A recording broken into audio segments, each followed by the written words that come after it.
E aí, caros, tudo bem com vocês? Nesse vídeo aqui interessante, nós vamos conhecer o Poetry. Imagina que no Python você pode ter problemas referente às dependências de um projeto.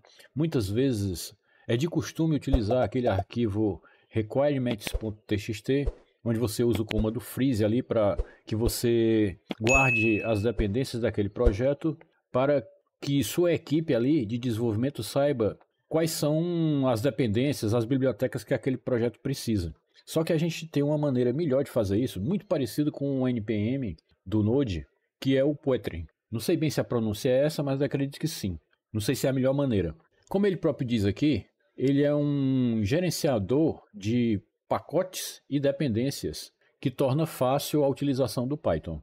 Então isso aqui é o site do pythonpoetry.org. Eu vou deixar esse site aqui na descrição do vídeo. Quando eu digo na descrição, você vai encontrar um primeiro link aí na descrição que aponta para os recursos do vídeo. Então você acessa esse link e vai encontrar outros links, vai encontrar códigos, se for o caso, arquivos, vai depender do vídeo. Então aqui ele tem uns exemplos de comandos para compilar o projeto e também para fazer uma publicação do projeto. Você pode utilizar vários comandos, como por exemplo o comando show, que ele está mostrando aqui, que ele mostra as dependências do projeto no formato de árvore com o argumento "-tree", e você pode dar uma olhada melhor aqui no site e se aprofundar melhor. Então nesse caso nós já podemos começar aqui a tentar codificar alguma coisa. A gente vai tentar criar aqui um projeto utilizando o Poetry no Python, e eu já vou logo aqui ver como é que está aqui o tamanho das fontes. Vamos logo para uma pasta adequada para isso. Eu tenho aqui uma pasta Projects. Vou ver o que eu tenho aqui. Eu tenho aqui a pasta Python, então nós vamos aproveitar ela. Eu costumo organizar meus projetos por tecnologia. A gente vai instalar o Poetry utilizando o PyPX. Então a gente vai aqui ver como é que é a instalação do PyPX. No caso aqui eu estou utilizando o Ubuntu, mas eu vou tentar mostrar aqui como seria no Windows. Bom, primeiramente a gente vai atualizar aqui o ambiente, sudo apt update, opcionalmente colocando o "-y". Vou colocar aqui minha senha. E primeiramente aí a gente está atualizando o ambiente. Daqui a pouco eu vou explicar como é que você faria esses comandos no Windows. Então ele está dizendo aí que tem 55 pacotes para serem atualizados, então por esse motivo a gente vai trocar esse comando aqui pelo upgrade para que a gente possa atualizar o sistema. Não sei se o tamanho das fontes aí, acredito que esteja bom, aqui para mim estão enormes. Então em geral é bem rápido, aqui se bem que o sistema aí está um pouco desatualizado. Bom, uma vez que ele finalizou aí a atualização do sistema, nós vamos instalar aqui o PyPX. Eu não lembro se eu já tenho ele instalado nesse sistema. De qualquer maneira, eu vou instalar aqui para você ver como é que instala. Então, sudo apt install PyPX, dessa maneira aí. Provavelmente ele não estava aqui nesse meu sistema, então nós vamos... Quando é um pacote que tem uma certa quantidade de megabytes, ele faz essa pergunta para informar o tamanho e se eu quero prosseguir. Então nós vamos dizer que sim. Nem todas as vezes ele vai fazer essa pergunta, vai depender da quantidade de arquivos que o pacote tem, de arquivos não, de megabytes. No caso, como é o PyPX, ele sempre fará a pergunta porque o tamanho é realmente o mesmo.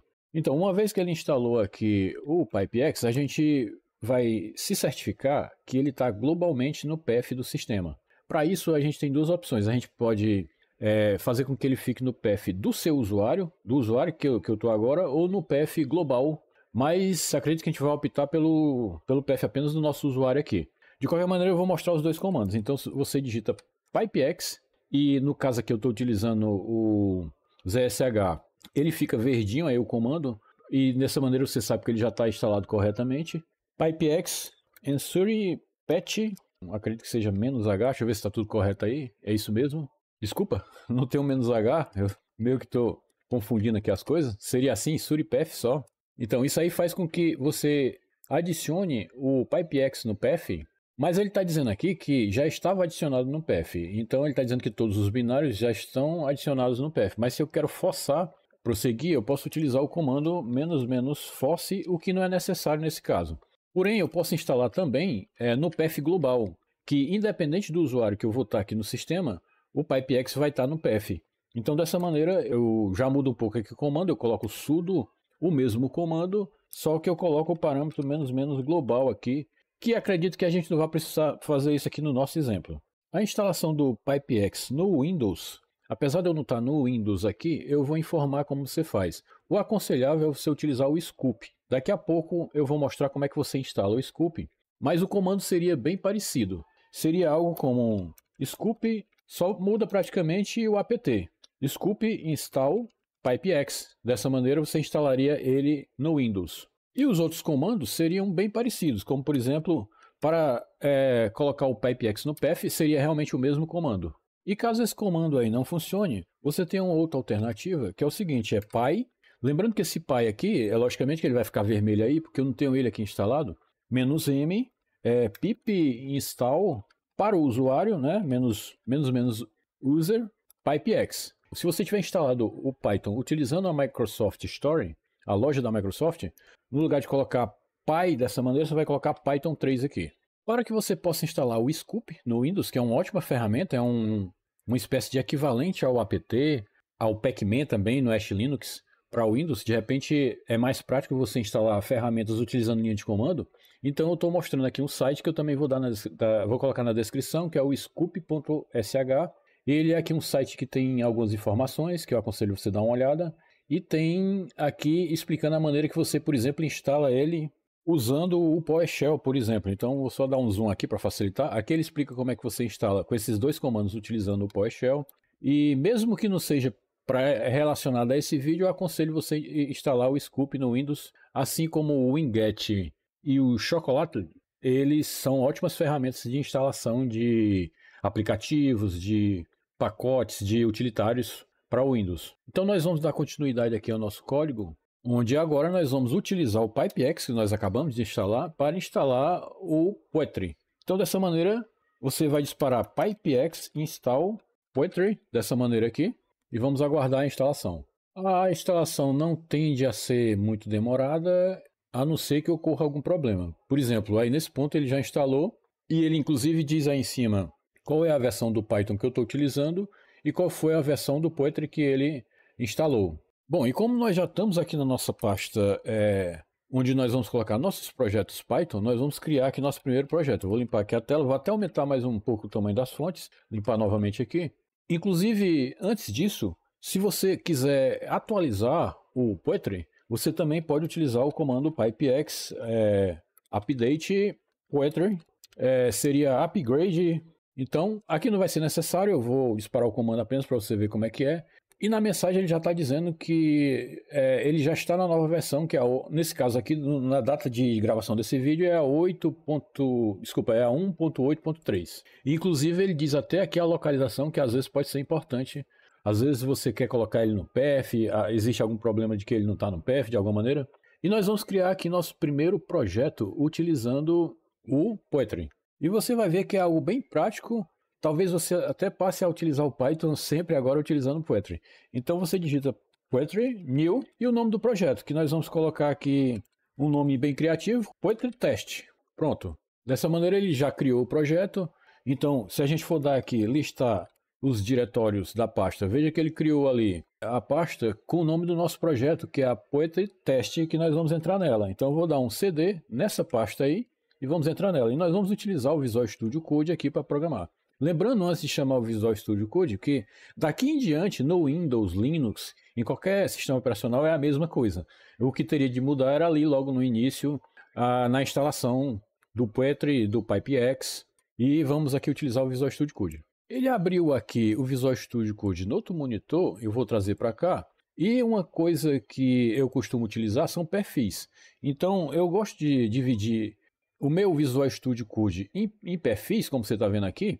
Então você note que para cada tecnologia eu crio um perfil para que ele facilite, por exemplo, eu ter extensões específicas, extensões do Visual Studio Code específicas para esse perfil. Por exemplo, se eu estiver aqui utilizando Ionic ou Angular, que são coisas bem parecidas, eu fico nesse perfil aqui, e daí eu já tenho as extensões que são propícias para esse tipo de desenvolvimento. Como eu estou utilizando Python, então eu vou para o meu perfil aqui de Python, que aqui eu já tenho extensões, ou posso até instalar, se não tiver, extensões próprias para Python. Então ele fechou aqui, eu vou abrir de novo e vou mudar aqui para o meu perfil de Python. E quando você faz isso, é aconselhável você fazer a releitura da janela, e é o que ele já está pedindo aí. Antes ele não pedia isso, agora eu estou vendo que ele está pedindo e isso impede que você esqueça de fazer isso. Então vamos dar aqui um comando reload, e aqui ele já leu a janela. Vou fechar aqui essa. Utilizando o Poetry, você não precisa criar aqueles virtual environments, você não precisa criar venvis, né? Isso aí já é algo de grande importância, sem falar na facilidade de você instalar aqui componentes e dependências. Então eu já vou abrir aqui o console Ctrl aspas simples, e nesse momento nós já vamos instalar o nosso primeiro componente. Você vai ver como é bem fácil instalar os componentes. Nós vamos criar aqui uma mini aplicação que não vem ao caso nem a codificação de Python que nós vamos fazer aqui. Vamos criar uma espécie de servidor, mini servidor web, apenas para que a gente tenha uma aplicação, mas o motivo principal, a intenção principal aqui é mostrar o Pattern. Então, para isso nós vamos instalar o Flask. O Flask é uma espécie de pacote de dependência do Python, que ele permite que você crie um servidor web mais facilmente. Então, para você instalar um componente aqui, é bem simples, você digita Poetry add e o nome do componente que você vai instalar, como por exemplo o Flask, que é o que nós vamos instalar aqui. Então, com isso ele já cria uma espécie, como você pode ver aqui, deixa eu ver se dá para dar um zoom, ele já cria uma espécie de virtual environment. Aqui ele dá um nome aí que é útil para ele e informa qual é a versão do componente que você está instalando. Você pode manipular essas versões também, eu já mostrei, é como se fosse o package.json do Node. E ele informa aqui tudo que ele instalou para satisfazer essa nossa requisição aí. E eu esqueci de mostrar o que ele coloca nessas pastas aqui. Então, na pasta Poetry Test, ele cria esse arquivo aqui, que é vazio, sem nada. Ele está pedindo para eu instalar aqui uma extensão. É recomendado eu instalar esta extensão. E aqui eu instalo sem medo, porque como eu estou aqui no meu profile de Python, essa extensão só vai ser instalada nesse profile. Né? Então ele está instalando aí a extensão. E enquanto ele instala, nós vamos verificar aqui o que foi colocado nas outras pastas. Aqui na pasta do projeto, eu vou até aumentar aqui as pastas, expandir e dar um zoom. Então aqui na pasta do nosso projeto, que é essa aqui, ele cria apenas esse arquivo aqui, que é um _init.py. Do mesmo jeito na pasta testes que ele cria o mesmo arquivo. Ele cria um arquivo de look aqui, que é como se fosse o do package.json. Provavelmente ele tem a mesma serventia. E cria também, o mais importante, o nosso arquivo de projeto, que a gente vai dar aqui uma olhada nele. Nesse arquivo de projeto tem várias definições, como por exemplo aqui ele define o nome do projeto, a versão do projeto, caso você queira, essas informações são importantes, como a do package.json, fazendo sempre aqui o comparativo com o Node, caso você queira publicar esse projeto. Então você pode opcionalmente também colocar a descrição, que caso você vá publicar, é muito importante essa descrição, que é para o projeto ser encontrado, o nome do autor, e o arquivo de README, que ele também cria automaticamente ali, que a gente vai já dar uma olhada.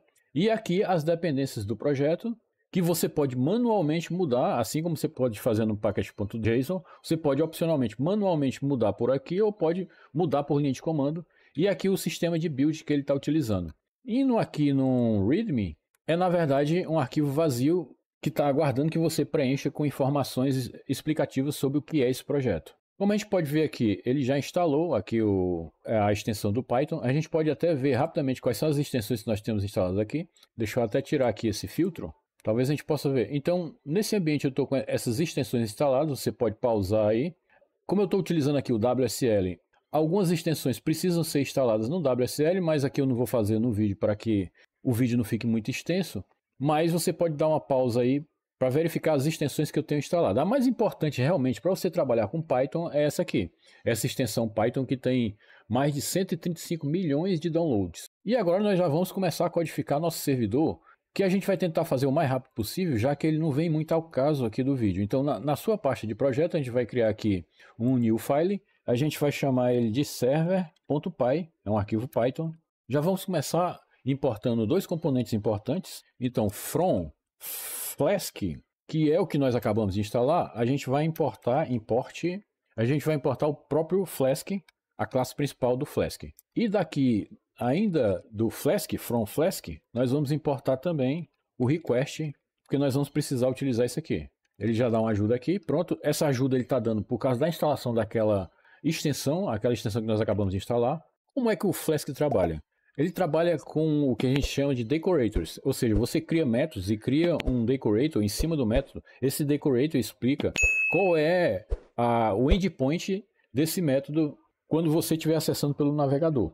Aqui você pode retornar tanto HTML, como pode retornar, por exemplo, um JSON. Você pode utilizar o o Flask tanto como se fosse uma Web API, você pode utilizar ele como se fosse uma página web mesmo. Então nós já vamos até criar nosso primeiro decorator aqui, que a gente vai chamar de app.route. Nesse route, você já informa a rota. Essa rota é o endpoint para acesso a ele. Então se a gente colocar o endpoint assim, dessa maneira, deixa eu dar aqui um zoom, se a gente colocar o endpoint só a barra, significa que basta eu acessar a porta dessa aplicação que ela já vai executar esse método e mostrar o que a gente vai colocar nesse método que a gente ainda vai criar aqui. Então a gente vai criar o bom e velho método Hello World, né?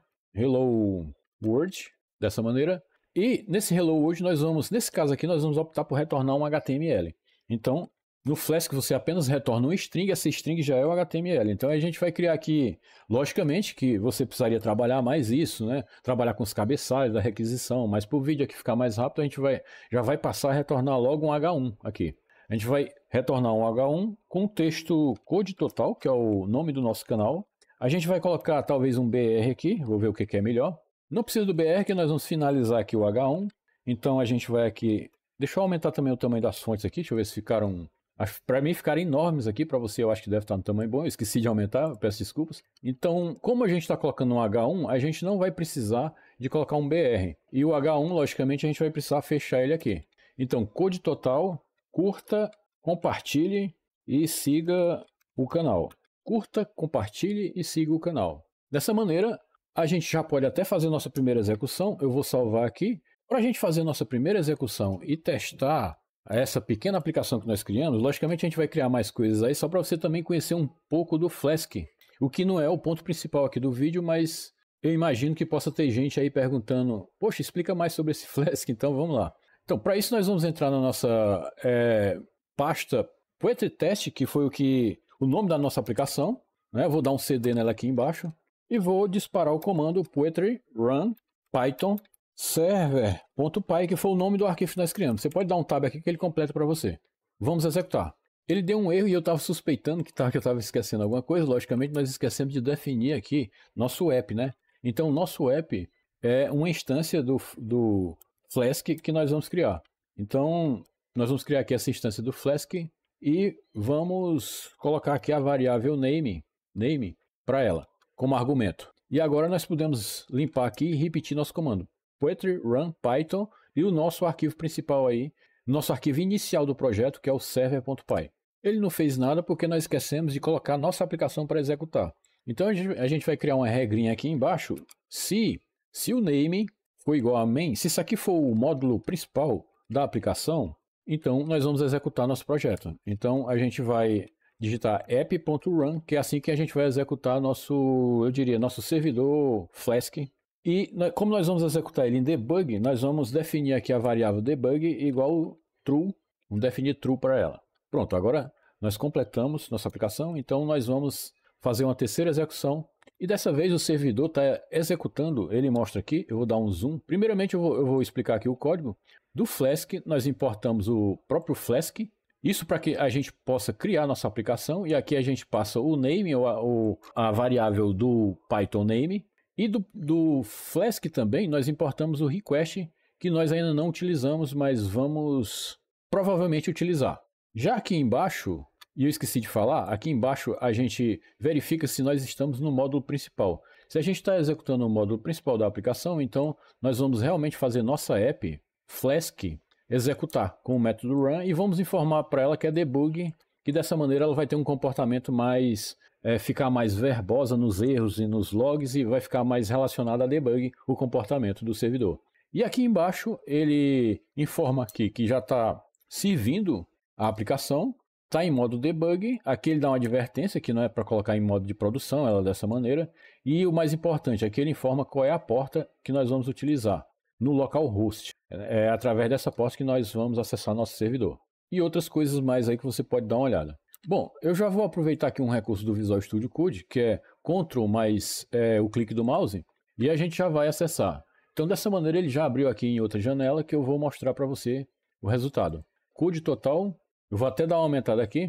Code total, curta, compartilhe e siga o canal, e é isso que eu quero que você faça. Aí, nesse ponto já deu para você aprender algumas coisas interessantes. E vamos continuar aqui nossa codificação. Apenas para explicar como é que se retorna aqui um JSON, nós vamos disparar app.route. A gente vai criar aqui um endpoint /JSON mesmo, só para ficar mais fácil aí. E aqui nós vamos criar nosso método. Por exemplo, a gente vai criar um método hello world. Na verdade, a gente vai hello JSON, a gente vai colocar assim. E eu esqueci aqui de colocar os... E a gente vai retornar um JSON normalmente. A gente vai retornar, na verdade, um objeto. A gente vai dar um return aqui, abrindo e fechando chaves. Nós vamos retornar, por exemplo, aqui um message. Nessa mensagem a gente vai colocar code total, logicamente, que é entre aspas. E só para a gente ter outra propriedade, vamos colocar o autor dessa mensagem. E você pode colocar seu nome aí, eu vou colocar meu nome aqui, Márcios. Pronto. Nós não temos ponto e vírgula, nós não estamos trabalhando, eu sempre confundo, nós não estamos trabalhando com Node nem com JavaScript. E vamos salvar aqui. Ao salvar, você nota que ele próprio já atualiza aqui o projeto. Então, se eu abrir aqui novamente, puxar para cá a janela do navegador e digitar /JSON aqui, /JSON, que foi o endpoint que nós criamos, ele retorna um JSON. Aqui ele está formatado, porque eu estou utilizando uma extensão aqui para o Chrome, que ele já formata o JSON para você, mas na verdade isso não é nada mais, nada menos que um JSON. Ou seja, dá para você criar uma Web API tranquilamente aqui, unindo a programação Python com o Flask, e é isso aí. Mas, Márcios, como é que eu crio aqui um método post? Porque tudo isso aqui é get, né? Então vamos criar um post agora. A gente vai criar um método no Flask. Acabou que o vídeo ficou até mais interessante na explicação do Flask do que do Poetry. Mas até que foi interessante que você tenha uma ideia aqui de como é que você continua o desenvolvimento de uma aplicação criada no Poetry. Para criar o post é do mesmo jeito. Você vai dizer aqui qual é a rota. A gente vai inventar aqui uma rota, por exemplo, vamos chamar de post mesmo para facilitar. A diferença é que nós vamos ter aqui um parâmetro, que é o parâmetro methods, onde a gente vai informar um array, que são os métodos que esse endpoint aceita. No caso aqui, a gente só vai querer aceitar o método post, que você vai escrever dessa maneira assim. Pronto, então esse método abaixo que nós vamos criar, ele só aceita post. Vamos dizer que esse post aqui, ele seja o retorno de um form HTML. Então, vai existir um form HTML que ele vai ser postado e vai ser postado para esse endpoint aqui. E aqui nós vamos receber o resultado desse form e vamos mostrar na página HTML. Então, nós já vamos nos antecipar e criar esse método. Eu vou continuar aqui com o nosso hello sem esse W aqui e, logicamente, sem esse W aqui. Nós erramos. E vou chamar de post. Dessa maneira, nós já vamos codificar aqui. Vamos dizer que a gente receba do formulário, o formulário tem um campo title, então a gente vai receber esse campo title agora. Para isso, eu vou utilizar o request que nós declaramos lá em cima, então apareceu agora a utilização do request, JSON, e que variável do JSON? A variável title que nós não criamos ainda, nós sequer criamos o form ainda, mas vamos dizer que já exista. E nós vamos retornar esse título. Esse return aqui significa que o navegador vai ser cuspido para o navegador, então o navegador vai mostrar isso que a gente vai colocar aqui. Então, o navegador ele vai mostrar isso aí, o title que eu recebi. Aqui eu estou recebendo do form através de um push o title e aqui eu estou retornando ele, o que significa que ele vai ser impresso no navegador. Vamos baixar aqui, aliás, vamos até tirar isso aqui, para ficar maior aqui a área de visão. E aqui nós vamos criar nosso formulário, que vai ser na verdade um get também. Então nós vamos colocar aqui, criar aqui uma nova rota, que a gente pode até chamar de form mesmo aqui. Então vamos colocar o endpoint aqui como form. Aqui vai ser nosso form. Você pode opcionalmente dizer que ele só aceita get. Inclusive, eu vou até fazer isso para ficar mais didático aqui. Então, vou criar aqui um array e vou dizer que ele só aceita get. É até por segurança melhor você fazer assim. E vou criar aqui nosso método que eu vou chamar de HelloForm também. HelloForm. E vamos codificar aqui um HTML que, para ir mais rápido, o que é codificar esse HTML? A gente vai apenas retornar um string HTML, só isso. Nada mais. Então a gente vai colar aqui essa string, que era de uns testes que eu estava fazendo, mas eu vou diminuir porque aqui eu estava testando com outras propriedades, mas você vê que a gente está recebendo aqui um title, não é isso? Então eu vou colocar como title aqui e vou colocar aqui alguma coisa como informe. É um form aqui apenas de teste, então eu vou colocar qualquer coisa, informe um título, como se fosse uma aplicação. Ok? E não vou precisar desse outro. Posso até deixar mais um campo aí só para você ver. Apesar de eu não... eu vou deixar mais um campo aqui, mas não vou receber esse campo, né? Então, dessa maneira, eu vou em Shift Alt, seta para baixo, criei mais um campo. Shift Ctrl K, eu tirei esse aqui. E desse outro aqui, a gente vai inventar aqui um subtitle, mas nós não vamos receber essa informação. Apenas para ter mais um campo aqui, subtítulo. Informe um subtítulo.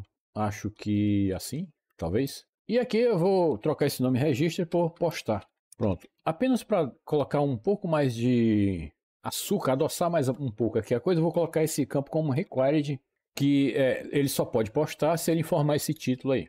Ok? Vamos abrir aqui novamente para ver se está tudo ok. E vamos ver se eu não esqueci nada. Não acredito que esteja tudo ok. Mas nós vamos chamar aqui nosso navegador e vamos voltar para a nossa página inicial para ver o que ocorre. Então ele está mostrando ali a mesma página inicial que nós criamos, só que nós criamos um endpoint que é um GET, que aceita GET, chamado form. Nós vamos para ele agora e veja aqui nosso form. Eu vou até dar uma melhoradinha nesse form aqui. Vou colocar aqui um BR. Não é bem boa prática, mas só para ficar ficar melhor um pouco. Vou colocar aqui um BR, vou fechar logo o BR aqui. E talvez um BR aqui também, para que não fique tudo numa linha só. Pronto, aqui eu vou dar uma atualizada e pelo menos ficou melhorzinho. Aqui se eu for postar, ele vai dar um erro, como eu coloquei o campo como requerido. E se eu for informar aqui, esse é o título. Esse é o título. Vou colocar aqui apenas para ter algum texto aqui, mas não é necessário, nós nem estamos recebendo essa informação. E vou postar. E ele deu um not found porque nós esquecemos uma coisa interessante. Veja que ele postou o form para register, né? Mas nós não temos aqui um endpoint chamado register. A gente criou aqui um endpoint chamado JSON. Então você pode fazer duas coisas. Ou mudar aqui para JSON, ou então mudar aqui para register. Então nós vamos mudar aqui para JSON, dessa maneira. E vamos atualizar aqui nosso form. Vamos voltar para o nosso form aqui. Vamos repetir aqui. Esse é o título. E aqui vamos colocar subtítulo, que não é necessário, mas vamos lá. Método não permitido. Então, veja só. Aqui na verdade, aqui não é JSON realmente, agora que eu fui prestar atenção, né? Aqui ele porque o JSON é, na verdade, um GET que a gente está fazendo aqui para mostrar um JSON de exemplo, né? O método que nós criamos aqui é o post. Então, dessa maneira, nós erramos aqui, a gente vai colocar aqui um post e vamos atualizar aqui nosso form. Deixa eu trazer aqui a janela. Ok, vamos testar novamente. Então, esse é o título que eu errei aqui. E aqui a gente vai colocar, não necessariamente, mas de maneira desnecessária, mas vamos colocar aqui subtítulo, ok, e vamos postar. E dessa maneira ele diz unsupported media type. Isso porque a gente estava esperando um JSON e nós postamos um form. Por esse motivo, nós vamos trocar isso aqui de JSON para form e dessa maneira vai dar certo. Se a gente tivesse postado um JSON realmente, então você colocaria como JSON aqui. Eu fiz isso proposital para você ver a diferença. É que quando você posta um form HTTP, utilizando HTML, você na verdade está postando ali um multipart form data e não necessariamente um JSON. Então nós vamos testar novamente, vamos salvar aqui. Eu vou pegar aqui o form novamente, nós vamos atualizar aqui, vamos voltar para o nosso form e vamos atualizar. Esse é o título. Esse é o subtítulo. Vamos postar agora. E veja só que como nós aproveitamos apenas o título, então ele mostrou aqui apenas o título. Bom, então para finalizar aqui, caso você queira publicar o seu projeto, você digitaria o comando poetry publish. Logicamente você precisa estar logado lá no pypy.org para poder fazer essa publicação, porque é para o pypy.org que você iria publicar esse seu componente. Então nós vamos executar o comando aqui, apenas para ver que irá dar aqui a mensagem de erro informando que ele não pode publicar agora porque nós não fizemos o build do projeto. Exatamente, para a gente fazer o build do projeto, nós vamos digitar poetry build. Dessa maneira a gente vai fazer aqui o build do projeto. Esse build aqui é um build específico para publicação. Na maioria dos casos, se você está apenas criando um utilitário Python e não realmente um componente que você deseja publicar, então esses comandos você realmente não vai precisar utilizar. Você vai utilizar muito pouco esses componentes. Então, uma vez que a gente fez o build, a gente pode repetir o comando publish e dessa maneira ele vai dar um erro informando que a gente precisa fazer uma autenticação lá no pyp.org. Caros, então é isso aí. Eu agradeço pela atenção. Se esse vídeo tiver sido útil, eu agradeceria se você curtisse o vídeo, seguisse o canal e até a próxima.